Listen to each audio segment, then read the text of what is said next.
BJP তৃণমূলকে হারাবে, তৃণমূল হারবে, তৃণমূল হারতে চলেছে, তৃণমূলের বিসর্জন অবশ্যম্ভাবী। দেখুন, আজ পশ্চিমবঙ্গ বিজেপি যেখানে পৌঁছেছে, এই পৌঁছানোর পথটা খুব একটা মসৃণ ছিল না। একটা অপ্রাসঙ্গিক রাজনৈতিক শক্তি, যার ভোট শতাংশ ছিল 1-এর নিচে, 1 ঘন্টা বক্তৃতা করলে মানুষকে বোঝাতে হতো যে আমরা জনতা পার্টি নই, আমরা ভারতীয় জনতা পার্টি। বুদ্ধদেব ভট্টাচার্য বলতেন যে রাজনৈতিক দলের বিধানসভায় কোনো প্রতিনিধিত্ব নেই, আমরা তাদের সর্বদলীয় বৈঠকে ডাকি না। আজকে সেই অবস্থান থেকে আমরা যাত্রা শুরু করেছিলাম। আমরা সীমিত শক্তি নিয়ে বাংলার মানুষকে বলেছিলাম আমরা পশ্চিমবঙ্গের রাজনীতিতে থাকতে এসেছি, চলে যেতে আসেনি। আমরা বাংলার রাজনীতির নির্দিষ্ট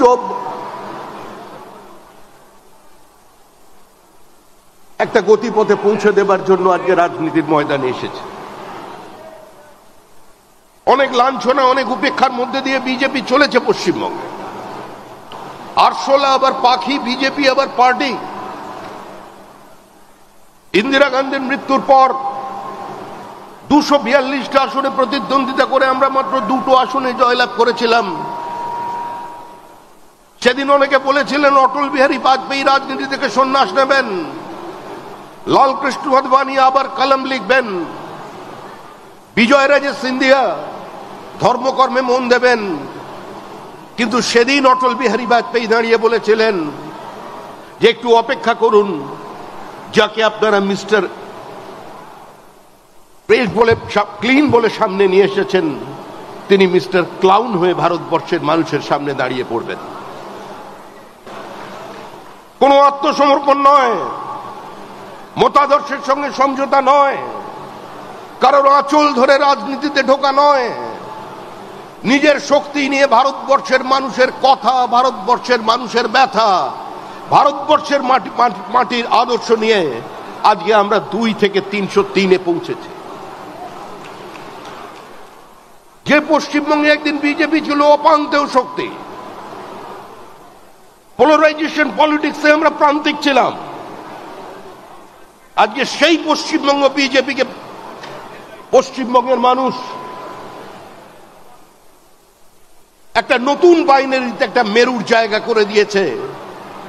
বাংলার মানুষ তারা জানেন পশ্চিমবঙ্গে বিজেপি হারাতে পারে তৃণমূল কংগ্রেসকে। তাই যে বাইনারি 2019 সালে তৈরি হয়েছে, সেই বাইনারি কালীগঞ্জেও অটুট আছে। বিজেপি তৃণমূলকে হারাবে, তৃণমূল হারবে, তৃণমূল হারতে চলেছে, তৃণমূলের বিসর্জন অবশ্যম্ভাবী। মমতার বিকল্প মুখ কোথায়? নতুন বিতর্ক। আরে যে মুখকেই মানুষ প্রত্যাখ্যান করে দিয়েছে, যে মুখকে মানুষ বিসর্জন দিতে চাইছে, তার বিকল্প মুখের কোনো প্রয়োজন নেই। তৃণমূল চলে যাচ্ছে, তৃণমূলের বিসর্জন হচ্ছে। বাংলার মানুষ মুক্তি চায়, বাংলার মানুষ বাঁচতে চায়, বাংলার মানুষ পরিত্রাণ চায়, বাংলার মানুষ শিল্পায়ন চায়, বাংলার মানুষ ফ্লাইট অফ ক্যাপিটালকে বন্ধ করতে চায়, বাংলার মানুষ পশ্চিমবঙ্গ থেকে মেধাকে বাইরে দিতে যেতে চায় না, বাংলার মানুষ পরিযায়ী শ্রমিককে ঘরে রাখতে চায়, ঘরের ছেলেকে ঘরে দেখতে চায়, ঘরের ছেলে ঘরে থাকবে, ঘরের ভাত খাবে।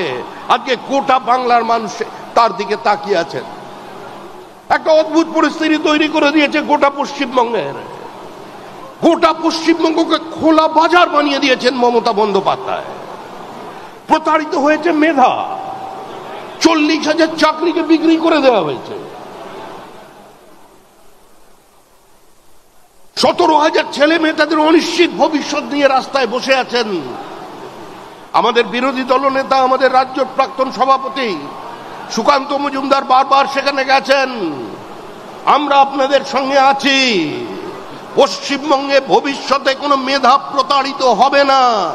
পশ্চিমবঙ্গ থেকে ভবিষ্যতে কোনো পরিযায়ী শ্রমিক আর অন্য প্রদেশে যাবে না।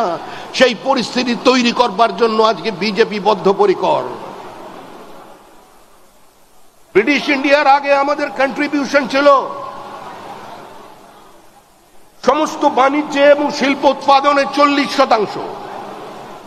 ব্রিটিশ ইন্ডিয়ায় কমে দাঁড়িয়েছিল 30%। আর আজকে পশ্চিমবঙ্গের কন্ট্রিবিউশন হচ্ছে মাত্র 8%। কোন পশ্চিমবঙ্গ বানিয়ে দিয়েছেন? সারা দেশের কৃষি উৎপাদনে আমাদের কন্ট্রিবিউশন 3.3। যে পশ্চিমবঙ্গ একদিন চাল প্রডিউস করার জন্য সারা দেশে 1 নম্বর জায়গায় ছিল, আজকে আমরা 3 নম্বর জায়গায় চলে এসেছি। মমতা বন্দ্যোপাধ্যায়ের ভ্রান্ত নীতির কারণে আলু চাষিরা আত্মহত্যা করছেন। পশ্চিমবঙ্গের আলু চাষি, আলু ব্যবসায়ীদের সর্বনাশ করে দিয়েছে তৃণমূল কংগ্রেস।